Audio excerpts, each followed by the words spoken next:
Generic greetings and welcome to Science Insanity, a show dedicated to bringing my love of science fiction and all its glorious absurdity to you. Today, in celebration of Armored Core 6 and in honor of From Software and Miyazaki, the almighty god of difficulty, and his pantheon of games journalist ruining angels, we are talking about mechs. More specifically, the different types you find out there and what distinguishes them. Because believe it or not, the only qualification to be a big stompy mech is that you have legs to walk around on while a person drives it from the hot seat, and that's about it really. To be honest, I think even the legs are optional. Before we get into it though, I must shill. For that the food merchants supplying me, my co-host locked in the basement, would starve more than normal.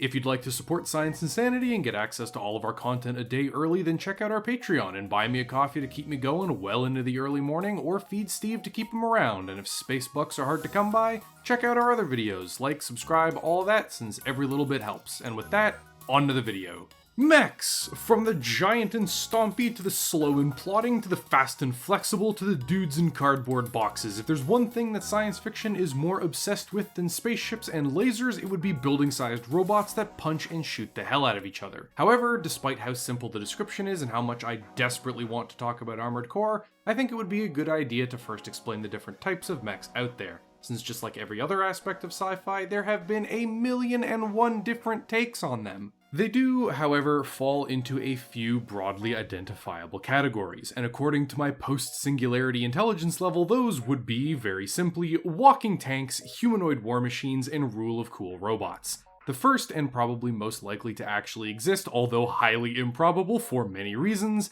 is the walking tank. This archetype is exactly like its name implies. It's a self-contained fighting machine of heavy armor and even heavier weapons that functions like a tank on legs and isn't particularly fantastical or insane. Modesty and a veneer of realism are the bread and butter of this class of mechs. They tend to be large, crewed by multiple people in a similar way to real-life armored fighting vehicles, and are often rolled into their own branch of any military, separate from other things, the same way that artillery is separate from tanks, which are separate from good old crunchies.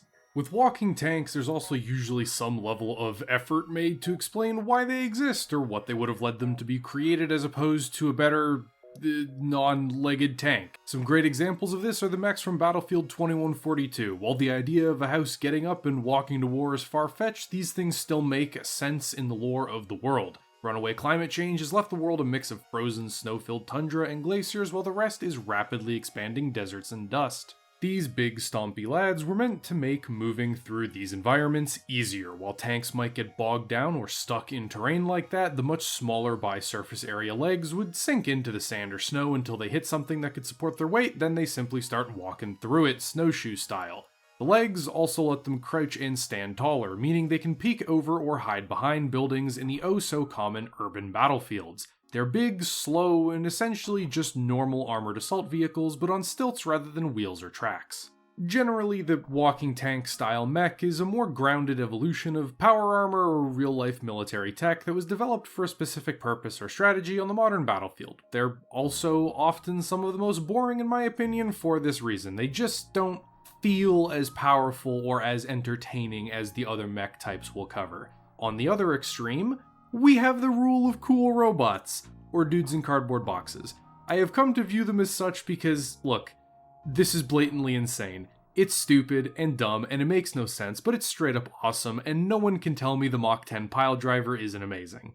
Also, really old live-action mech stuff used to be a dude in a suit, most likely made of cardboard, styled to look like a mech. Rule of cool mechs tend to be things like Gundam or Gurren Lagann. More Eastern, basically. They are all spectacle and all style. Want to watch a mech dance through countless missiles trailing smoke through space? Here you go. Want to watch giant robots beat each other into the dirt using the most comically large sausage enhancers possible? We got you covered there as well. Insane weapons, reality-bending attacks, throwing a galaxy at someone? Sure. Crazy moments, unimaginable hype, stunning visuals, and an absolute utter disregard for common sense or reality. That's not how lasers gold won't just... Wait, hold on, that's not... My mistake. It's simple, really. The Yata no Kagami Anti-Beam Defensive Reflection System is a mirror surface armor composed of nanoscale beam diffracting lattice layers and ultrafine critical plasma suppression materials, capable of deflecting or reflecting any beam weapons in the modern arsenal. Ah, okay. How silly of me to have forgotten the very simple explanation for why physics just stopped working. These types of mechs are often campy, silly, overhyped, greebly monsters that do it all, but at the same time, the purpose is to use sci-fi mechs as a backdrop for really well done character drama, deep questions, or commentary about society, technology, and sometimes what it means to be human, or whether our morals can withstand what the future brings. And sometimes they're big dumb robots throwing big dumb attacks and big dumb battles with big dumb, pretty awesome music blasting in the background.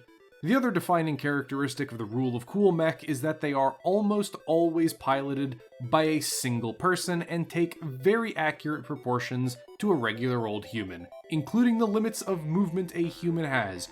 No 360 rotating torsos or arms or anything, despite the fact that they absolutely could, because once again, dude in a cardboard box. Also, nerd intercept on the video. To all mech fans and science fiction nerds, check out 80s Japanese mecha, specifically Gundam and Macross. It's wild.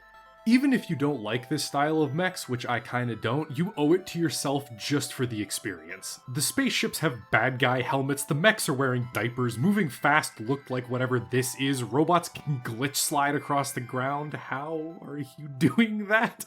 And of course, how could we forget child soldiers are war-winning wonder weapons? It's like being on LSD while reading comic books. This shit just hits different.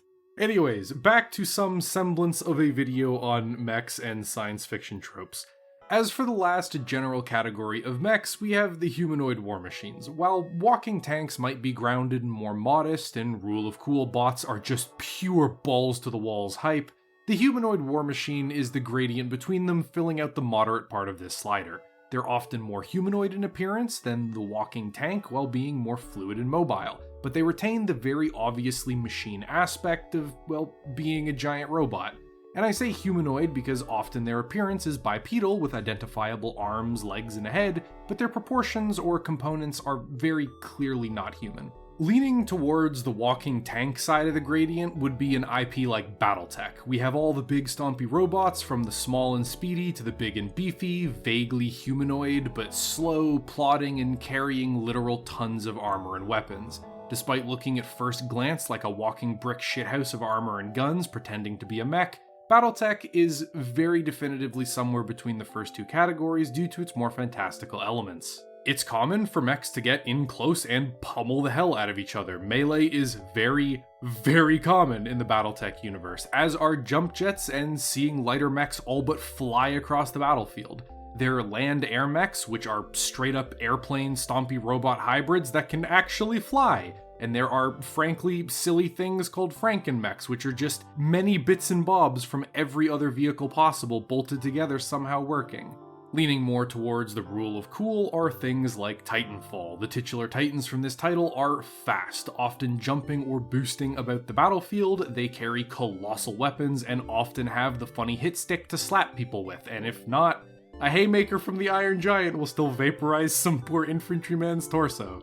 Shields and gimmicks aplenty as well, but they stay a little more grounded by expressly being framed as an elite weapon. Unlike with mobile suits, for example, where they become just regular old cannon fodder with how common they become in the actual setting, there aren't a lot of these things. They have clear limitations, and if they get swarmed, even prior mentioned infantry can take them apart. They're a very powerful, but similarly very vulnerable weapon system. Also, time travel in what is honestly one of the coolest segments in any game ever. This deserves so much more credit than it got. And with that, finally, we can talk a little bit more about Armored Core. I can assure you this entire video was not a pretext, just so I can nerd out about something I'm hyped for and still stretch it out to an over 10-minute video. I promise. Armored Core is relatively unique amongst the mecha genre, at least from my perspective, although it still does fall very firmly into the center gradient of humanoid war machines. But the reason I find it so unique is because it refuses to stay in its lane, just like a grandma accidentally drifting across the freeway every time they look at their speedometer. Initially, Armored Core feels like a tank on legs.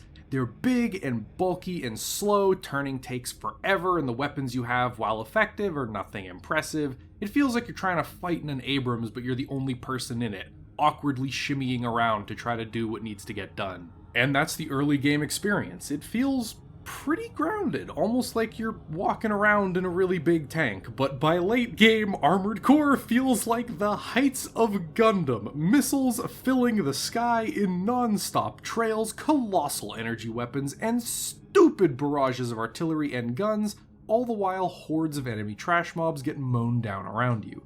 The game blends the feeling of the two categories excellently, and a huge part of the joy is ascending through the proverbial ranks of stupid all the way up to super fighting robot levels of destruction and chaos.